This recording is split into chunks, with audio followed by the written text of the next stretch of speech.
Salutations chers disciples d'Avan et bienvenue dans notre 17ème review consacrée à l'anime Dai no Daiboken.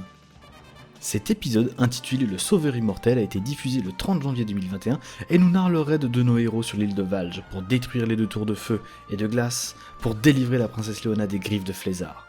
Il adapte les chapitres 57, 58 et 59 du manga et retrace de la deuxième moitié de l'épisode 31 jusqu'à la fin du 32 de l'anime de 1991.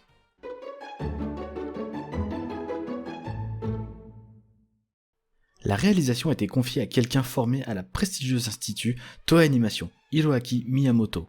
Il débuta sa carrière comme assistant réalisateur sur Ashita no Naja. Il réalise une vingtaine d'épisodes de One Piece avant de se voir confier le film One Piece Gold. Il se chargea notamment de l'épisode 483 qui a été le climax de la Grande Guerre au sommet. Il fut ensuite le réalisateur de Star Twinkle Precure en 2019.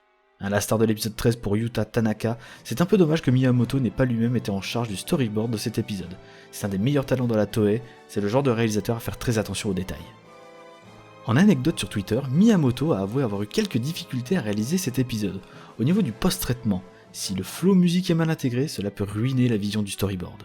Justement, le storyboard a été confié à quelqu'un de talentueux, Satoshi Nishimura, réalisateur de Trigun, Hajime no Ippo saison 1 et 3 et Ushio no Tora. En ce qui concerne l'animation, la partie A a été corrigée par Hiroyuki Kawano et la partie B par Mamoru Yokota. Kawano s'était déjà chargé des épisodes 3 et 11 où, comme à son habitude, il avait travaillé en comité restreint avec très peu d'animateurs. Yokota, quant à lui, avait déjà participé à Dai no Daiboken sur les épisodes 4, 8 et 9. Bien qu'il soit crédité comme un animateur clé, il avait surtout donné un coup de main aux différents directeurs de l'animation, corrigeant à la fois les intervalles et les animations clés, où il s'était pas mal occupé des passages avec Crocodile. Pour l'anecdote, Yokota occupe actuellement plus son temps à être illustrateur qu'animateur. Il s'est par exemple chargé des jaquettes Blu-ray françaises de Senseiya. En tant qu'animateur, il avait d'ailleurs été intervalliste sur le film Abel. Il a depuis parcouru un grand chemin et a entre autres été directeur de l'animation sur Death Note, Naruto Shippuden ou encore Tiger Mask W. Enfin, quant au scénario, comme on s'en doutait, Katsuhiko Chiba est bien revenu sur cet épisode. Il est enfin temps d'analyser cet épisode et il y a beaucoup de choses à dire. Allez, c'est parti!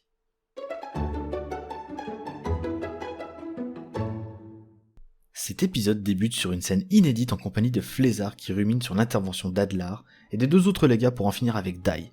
Il est vraiment furieux qu'on ne le laisse pas prendre en main la situation et s'apprête à détruire le cercueil de glace dans lequel Leona se trouve mais s'arrête au dernier moment. C'est intéressant comme ajout, et d'une part on peut voir la réaction de Flézard qui est laissée sur la touche, et d'autre part, on peut apprécier la dualité du personnage qui pète un câble et qui retrouve son sang-froid en quelques secondes. Des scènes comme ça, on en redemande, c'est une bonne idée de commencer avec ça l'épisode. On retrouve ensuite Dai et Badak qui débutent leur opération, et on a droit à un très joli Kaihazan de Dai pour vaincre les brûle-flammes. L'animation est soignée et la planche du manga dans laquelle les monstres sont tranchés est vraiment fidèle, c'est du bon boulot. On sent vraiment qu'un soin tout particulier a été pris pour mettre en valeur les arcanes d'Avan dans cette adaptation et ça fait plaisir. On vous laisse d'ailleurs comparer avec l'ancienne adaptation dans laquelle Dai enchaînait avec un autre coup. Badok lance ensuite leur bombe pour détruire la tour de feu, mais nos compères se font attaquer par surprise par deux Begirama. Plusieurs différences sont à noter. Dans le manga, 3 Begirama arrivaient sur nos héros, et un touchait la bombe qui a donc explosé. Dans l'anime de 91, un seul Begirama a été envoyé et a fait exploser la bombe de Badok. Et enfin ici dans ce cru 2020, 2 sorts sont adaptés et l'explosion de la bombe est due à son allumage par Badok. A vous de choisir votre version préférée, on serait curieux de connaître votre avis. Nos deux compères s'aperçoivent qu'ils sont pris entre deux corps d'armée différents. On peut d'ailleurs y trouver des cyclomages, des mages et des chamans pour le corps de la Légion Mystique, et des armures errantes et une armure fatale pour la Légion des Ombres. D'ailleurs, fait amusant concernant les cyclomages, ils sont souvent représentés différemment selon les jeux Dragon Quest. Le modèle utilisé ici dans l'anime est celui du 2e et du 10e opus de la série. Le travelling sur les mages permet de bien prendre conscience de leur nombre, et on a aussi droit à un plan très efficace du pied lourd de l'armure fatale qui annonce la venue d'une situation bien tendue, un détail qui aura son importance dans la mise en scène. On a d'ailleurs l'impression qu'il y a beaucoup plus de soldats autour de Dai et Badok que dans les planches du manga. C'est une bonne idée de la part de l'équipe d'en avoir rajouté, ça rajoute de la tension à la scène. Un rire machiavélique se fait entendre, Zaboira en profite pour se présenter lui et Mistburn en tant que légat de ces deux corps d'armée. Le design est propre et on voit bien la différence de taille entre les deux personnages. Mistburn est toujours aussi impressionnant et peu causant. Dans l'anime de 91, cette scène était assez différente et moins fidèle au manga. On voyait d'abord les légats débarquer et Zaboira révéler sa stratégie. C'est ensuite que les différents ennemis débarquaient en masse. C'était pas mal et c'est assez impressionnant. On voyait bien le piège se refermer sur les héros, et là encore le nombre avait été démultiplié par rapport au manga. On passe alors du côté de Mam et Pop qui vont se retrouver confrontés à Adlar et des monstres ultra puissants, des archidémons, dont certains sont munis de fourches et d'autres de chaînes. Dans le manga, Pop et Mam esquivaient un coup de masse quand ils arrivaient près de la tour de glace. Ici on les voit directement face aux monstres pour comprendre qu'ils sont tombés dans une embuscade. C'est dommage de ne pas avoir adapté le premier coup, cela permettait d'avoir quelque chose de plus gradué. Quoi qu'il en soit, l'arrivée d'Adlar est fidèle au manga, et son seiyū Tomokazu Seki est incroyable dans son rôle de roi du mal, dans laquelle il sort de l'ombre en traversant sa garde rapprochée. La réaction de Pop est bien retranscrite, et les planches sont fidèlement reproduites ici. On voit vraiment qu'il a peur, bien qu'il n'en perde quand même pas ses pupilles comme dans le manga. Pop est choqué dès qu'il entend la voix d'Adlar. Ici, sa peur prend forme petit à petit au fur et à mesure qu'Adlar s'approche d'eux. Sa réaction est beaucoup mieux retranscrite ici que dans l'ancienne adaptation. Même si elle n'était pas fidèle au manga, l'arrivée d'Adlar avait une sacrée gueule dans la version de 91, dans laquelle il surplombait l'équipe, et pour l'arrivée d'un boss, c'était quand même sacrément stylé comme entrée. D'ailleurs, ça concluait l'épisode 31. La tension était alors à son comble, et Pop et Mam encerclés, obligés de lever la tête pour confronter Adlar. L'horreur.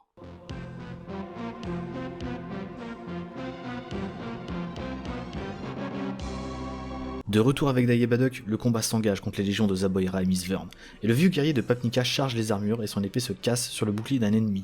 Dai lui propose alors d'échanger leur place car elle faisait face aux sorciers. Submergé, Dai saute très haut et tente de faire un avance trash, mais il est arrêté par Mistburn qui en profite pour lui mettre un coup.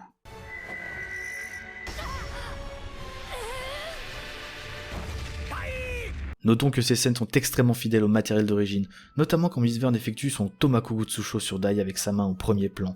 Ce dernier ne comprend pas comment son ennemi puisse connaître la technique de Yunkel.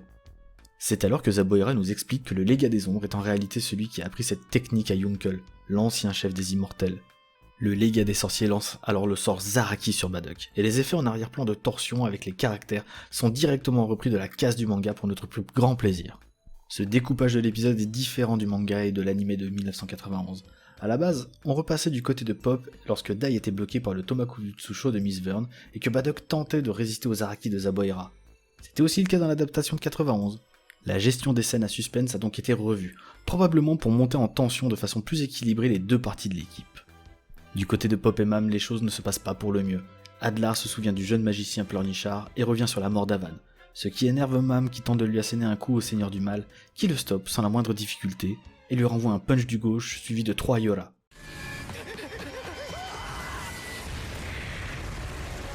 Encore une fois, les monstres et les démons ne font aucune distinction de sexe quand il s'agit de se battre. In extremis, Pop réussit à sauver Mam des magies d'explosion, mais se blesse aux jambes.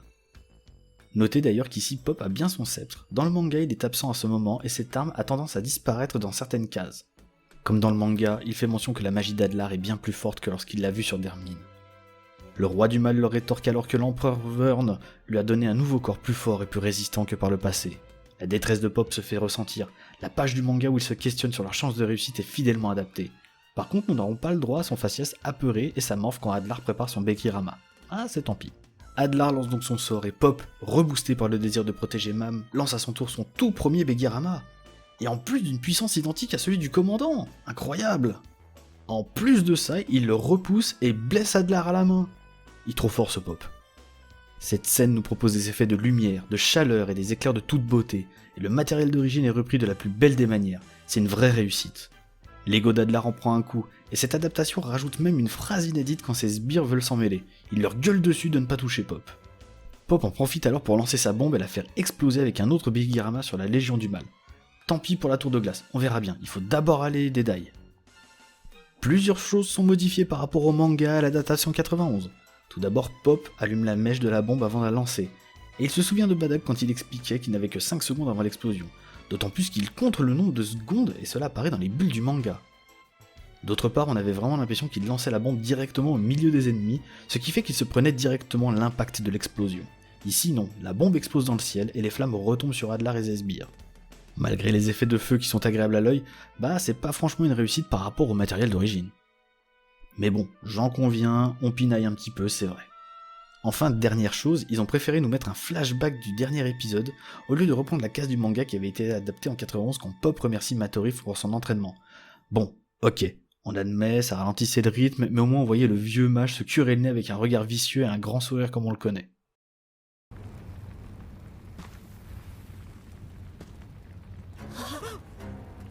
L'ombre d'Adlar se voit dans les flammes et ses yeux rouges brillent, mince. Il est complètement indemne et retire sa cape. Maintenant, il passe en mode serious business en lançant son sort le plus puissant.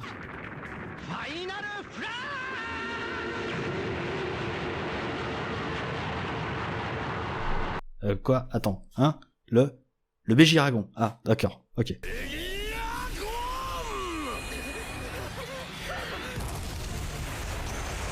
Ces 2 dernières pages concluaient le chapitre 58, et quel dommage que la planche de son visage dans les flammes n'ait pas été reprise ici. Peut-être que l'équipe d'animation n'a pas voulu faire une redite de l'épisode 4, et c'est bien dommage vu comme les pages du manga sont superbes. L'explosion du Bégiragon a été vue depuis la tour de feu, où Dai est en très mauvaise posture. C'est alors que Gome-chan intervient et contraint Miss Vern à stopper son entrave, libère le jeune héros, qui en profite pour libérer Badok du Zaraki par un coup sur un chaman. La tête de Zaboera, quelle que soit l'adaptation, est juste à se tordre de rire. Malgré leur libération, Dai reste conscient que les armées du mal sont trop nombreuses et s'excuse même qu'il ne pourra pas défendre Badok et Gome-chan, qui sont néanmoins déterminés à combattre. Et c'est alors qu'un immense rocher s'abat sur ses ennemis. Le soleil se lève, Dai a le sourire, Zaboera et sa morve n'en croient pas leurs yeux, puisque nous assistons au deuxième retour de Crocodile avec une musique qui va super bien.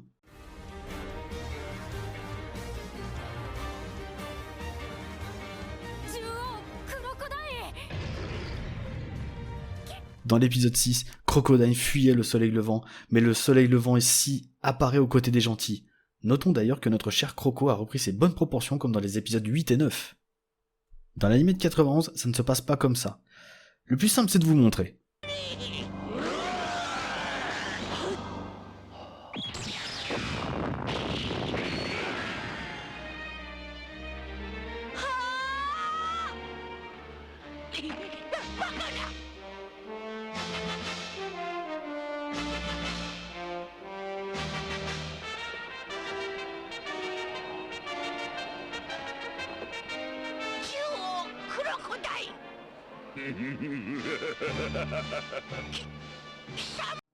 Bon, on va pas se mentir, à part le thème Adventure de Dragon Quest III, c'était assez mou. Son apparition au sommet de la falaise était assez pauvre et ralentissait cruellement l'action.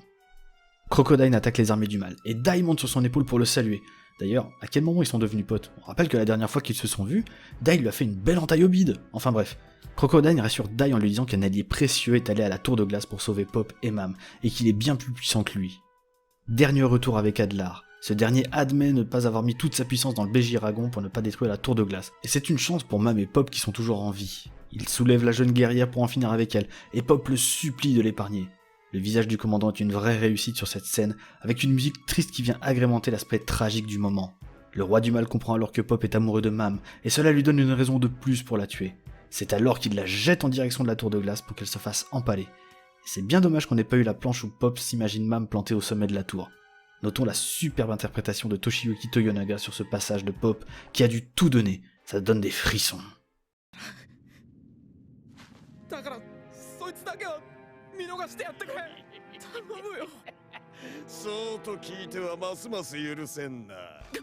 D'ailleurs, dans le manga, Pop ne réplique pas du tout à Adlar. Il attend que ce dernier ait lancé Mam pour lui dire d'arrêter, alors qu'ici, Pop l'implore tout du long à partir du moment où Adlar touche à sa bien-aimée. C'est alors que la tour de glace se brise, et s'effondre sous les yeux interloqués du commandant, dévoilant alors que Yunkel, le guerrier immortel, que l'on croyait mort, apparaît sous ses yeux. Le manga est repris ici à la case près, que ce soit pour le visage d'Adlar avec ses yeux écarquillés, et sa morve en prime, le travelling sur Yunkel qui est ici repris de toute beauté, et conclut à merveille le chapitre 59. Une première tour est tombée, la bataille pour Leona qui va se poursuivre dans un prochain épisode annonce un combat d'anthologie.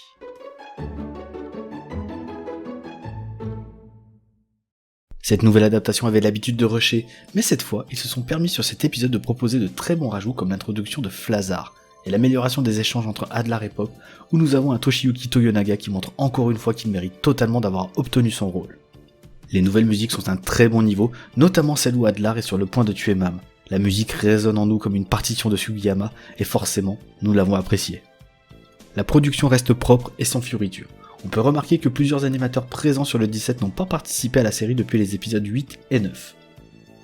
La production a peut-être calé la rotation de manière à y faire travailler des animateurs plus habitués à dessiner Crocodile pour un meilleur résultat esthétique. Bien que l'épisode ne bouge pas tant que cela, elle se rattrape avec une bonne mise en scène et des plans très efficaces. Les combats ont également été réalisés de manière à éviter d'avoir à dessiner des coups et des impacts. réservant certainement les meilleurs animateurs mieux spécialisés dans l'action pour l'épisode 18, qui à la vue du trailer semble beaucoup plus impressionnant. Cette 17ème review est désormais terminée, nous espérons que vous l'avez appréciée.